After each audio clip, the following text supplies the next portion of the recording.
Bayangkan sebuah perintah yang menggetarkan jagat, turun di tengah kegelapan Gua Hiro, bukan kepada seorang profesor, melawan buta hurufnya sebuah zaman. Iqra, bacalah. Seruan yang seharusnya membuka gerbang pengetahuan tak terbatas. Tapi hari ini, adakah kita telah memaknainya dengan sepenuh jiwa, atau justru mengurungnya dalam tembok-tembok sempit, memisahkan kitab suci dari kitab alam, dan mengubah semangat eksplorasi menjadi ritual pengulangan? Kita akan menyusuri sebuah narasi tentang sebuah perintah agung yang menyempit, sebuah dikotomi ilmu yang memiskinkan, dan bagaimana kita, mungkin tanpa sadar, lebih memilih untuk membaca ulang perintahnya daripada menjalankan perintah itu untuk menjelajah semesta.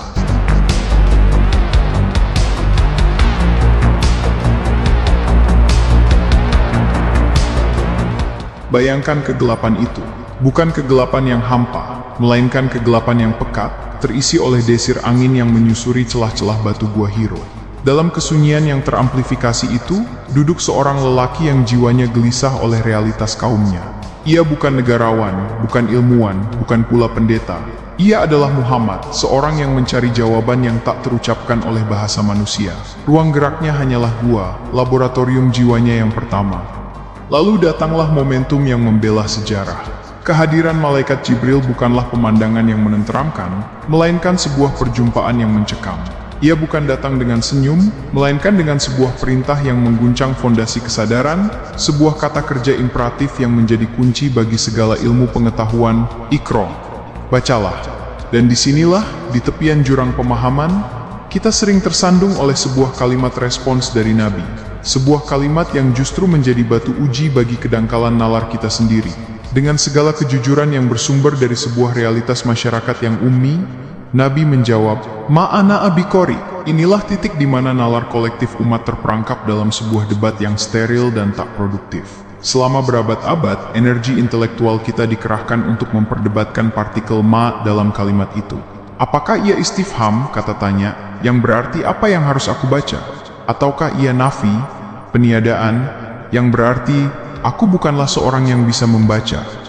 Kita begitu terpukau pada pertanyaan bisakah dia membaca, sambil melupakan pertanyaan yang jauh lebih esensial, apa yang harus aku baca? Kita bersitegang membedah kemampuan literasi seorang nabi, seolah-olah validitas wahyu bergantung pada indeks membacanya, sambil melupakan bahwa malaikat Jibril tidak menyerahkan sebuah scroll, sebuah kitab, atau secari kertas kepadanya. Tidak ada teks tertulis yang harus diuraikan saat itu. Lihatlah apa yang terjadi selanjutnya. Sang malaikat tidak mengoreksi keterampilan membacanya. Ia justru langsung membacakan hakikat yang harus dibaca. Dan objek bacaan pertama yang diperintahkan itu bukanlah huruf-huruf mati di atas perkamen. Iqra bismi rabbikal ladzi khalaq. Bacalah, dengan nama Tuhanmu yang menciptakan. Kata pertama setelah perintah membaca adalah penciptaan. Bukan huruf, bukan kitab, bukan tulisan. Sang malaikat mengalihkan pandangan Nabi, dan pandangan kita semua, dari diri sendiri yang terbatas, menuju ke alam semesta yang tak terbatas. Ia memerintahkan untuk membaca ayat kauniyah, tanda-tanda kebesaran Allah yang terpampang di jagat raya. Kemudian, sebagai contoh konkret dari yang diciptakan itu, diberikanlah sebuah fenomena biologis yang menakjubkan, khalaqal insana min alaq. Dia telah menciptakan manusia dari segumpal darah. Inilah teks pertama yang dibacakan kepada Nabi Muhammad, sebuah tesis ilmiah tentang asal-usul kehidupan. Dengan demikian, wahyu pertama ini sesungguhnya adalah sebuah manifesto epistemologis. Ia adalah deklarasi bahwa jalan kepada iman tidak hanya melalui perenungan teks suci, tetapi juga melalui pembedahan terhadap realitas empiris. Membaca dalam makna sesungguhnya adalah aktivitas menyeluruh, mengamati, meneliti, menganalisis, dan menyimpulkan hukum-hukum dari alam yang diciptakannya. Namun manifesto agung ini kita perkosa maknanya. Kita menyempitkannya menjadi sekadar sebuah pengantar untuk literasi religi. Kita merayakan Iqra sambil membatasi ruang lingkup bacaannya hanya pada tulisan Arab gundul. Kita terpesona pada drama sang nabi yang tidak bisa membaca, tetapi buta terhadap tragedi umat yang tidak mau membaca alam.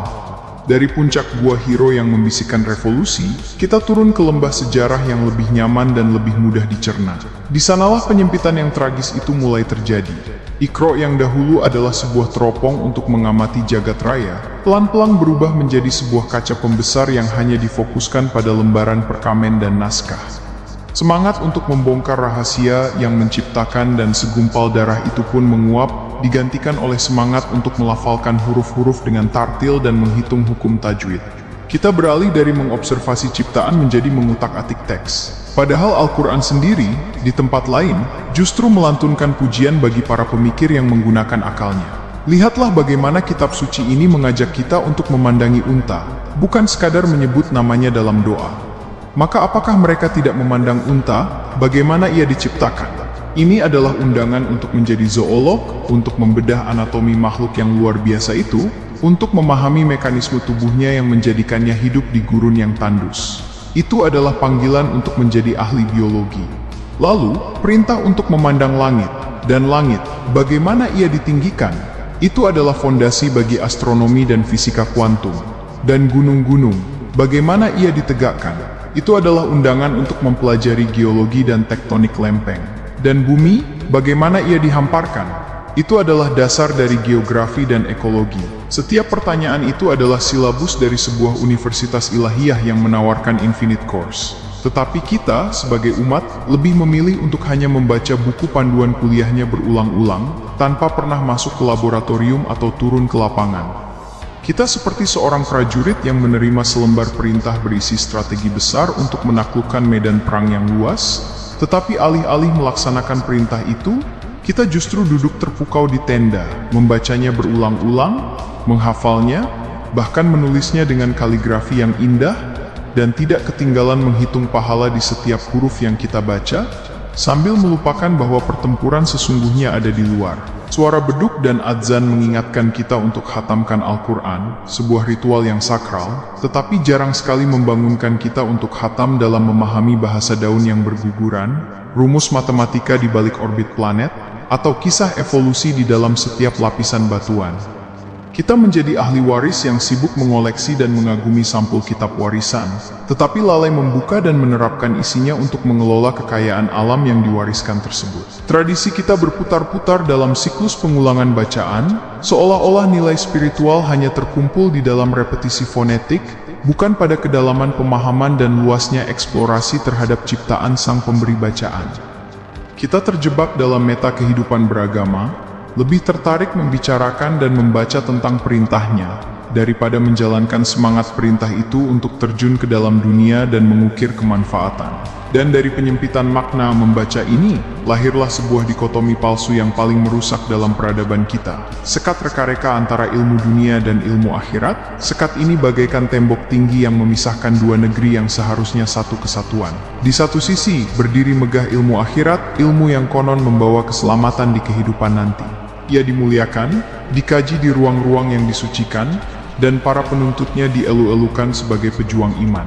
Di sisi lain, terseraklah ilmu dunia, ilmu yang dianggap sekadar permainan sementara, urusan logam dan daging, yang dianggap tidak akan menyelamatkan seorang pun di akhirat kelak. Seorang santri yang menghafal kitab kuning adalah pahlawan, sementara seorang santri yang terobsesi pada rumus fisika atau kimia organik seringkali dipandang dengan sebelah mata, seolah hobinya adalah sebuah hiburan yang kurang suci. Kemanfaatan pun disempitkan maknanya. Manfaat sejati dalam narasi yang dominan adalah yang bersifat ukhrawi dan individual. Pahala yang dikumpulkan untuk keselamatan diri sendiri di yaumul hisab.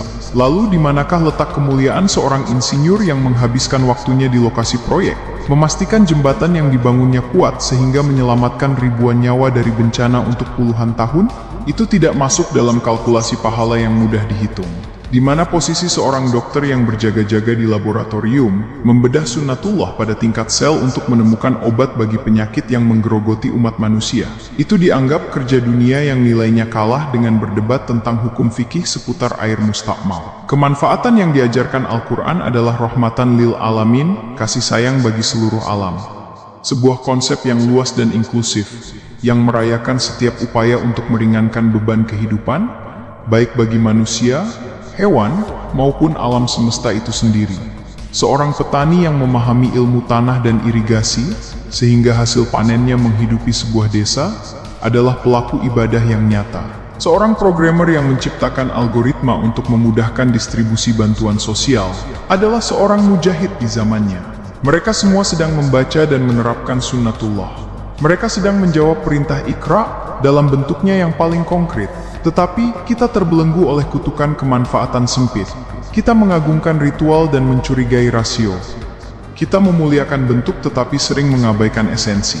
Akibatnya, kita menghasilkan banyak ahli agama yang paham seluk-beluk ibadah mahdoh, tetapi sangat sedikit menghasilkan ilmuwan muslim yang mampu membaca ayat-ayat kauniyah dan menciptakan terobosan untuk kemaslahatan umat manusia.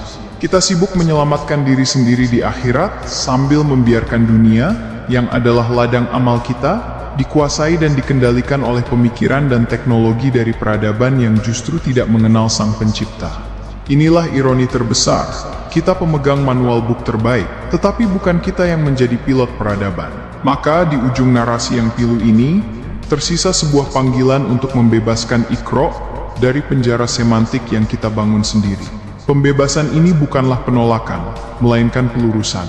Bukan penghancuran tradisi, melainkan pengayaan makna. Kita harus mengembalikan Iqra pada hitahnya sebagai sebuah manifesto intelektual yang membebaskan, sebuah perintah untuk memberontak terhadap kebodohan dengan segala senjata yang tersedia.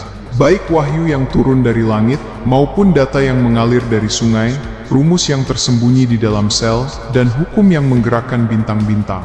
Bayangkan sebuah pendidikan di mana seorang anak tidak hanya diajak menghafal surat An-Nahl tentang lebah dengan indah, tetapi juga dibawa ke laboratorium untuk mengamati fenomena polinasi, mempelajari struktur sel madu, dan merancang teknologi yang terinspirasi dari desainnya yang sempurna. Bayangkan pesantren yang tidak hanya bangga menghasilkan hafiz Quran, tetapi juga bangga melahirkan dokter-dokter yang terinspirasi ayat tentang penciptaan manusia, atau insinyur geologi yang terpanggil oleh ayat tentang gunung yang ditancapkan. Inilah integrasi sejati. Ketika bismillah yang diucapkan seorang ilmuwan di laboratoriumnya bisa jadi memiliki bobot spiritual yang lebih dibandingkan bismillah yang dibacanya saat memulai tilawah. Kita harus mengakhiri dikotomi yang memiskinkan itu. Seorang yang alim di zaman keemasan Islam bukanlah hanya seorang yang hafal matan dan syarah, tetapi juga seorang yang paham astronomi, kedokteran, dan filsafat. Ilmu adalah satu, karena sumbernya satu, Allah, Rabbul Alamin, Tuhan semesta alam. Kemanfaatan adalah satu, rahmat bagi seluruh alam, bukan sekadar tiket individu ke surga. Oleh karena itu, marilah kita khatamkan dikotomi itu. Marilah kita nyatakan bahwa menghafal Al-Quran tanpa memahami bahasa alam adalah bentuk buta huruf yang baru. Dan marilah kita maknai khataman yang sesungguhnya, bukan sebagai upacara penutupan mushaf, melainkan sebagai pembukaan yang tak pernah usai terhadap lembaran-lembaran baru semesta. Setiap hukum gravitasi yang terkuak, setiap misteri otak yang terpecahkan, setiap teknologi yang meringankan derita manusia, itulah tadarus kita yang sejati dengan ayat kauniyahnya. Masalah terbesar umat ini bukanlah bahwa kita tidak bisa membaca. Masalahnya adalah kita telah memenjarakan makna, membaca itu sendiri ke dalam dinding-dinding teks, melupakan bahwa langit yang membentang, lautan yang dalam, dan sel-sel dalam diri kita adalah halaman-halaman berikutnya yang masih terbuka lebar, menunggu untuk dibaca, diteliti, dan dikelola sebagai amanah. Iqra, bacalah. Bacalah alam raya ini dengan nama Tuhanmu. Karena hanya dengan demikian, kita bukan sekadar menjadi umat yang pandai melafalkan kitab suci, tetapi menjadi peradaban yang mampu menuliskan sejarah kemanusiaan dengan tinta emas ilmu dan amal. Atur nuhun semuanya, semoga ada manfaatnya. Sekian, dan mudah-mudahan Gusti Allah setuju.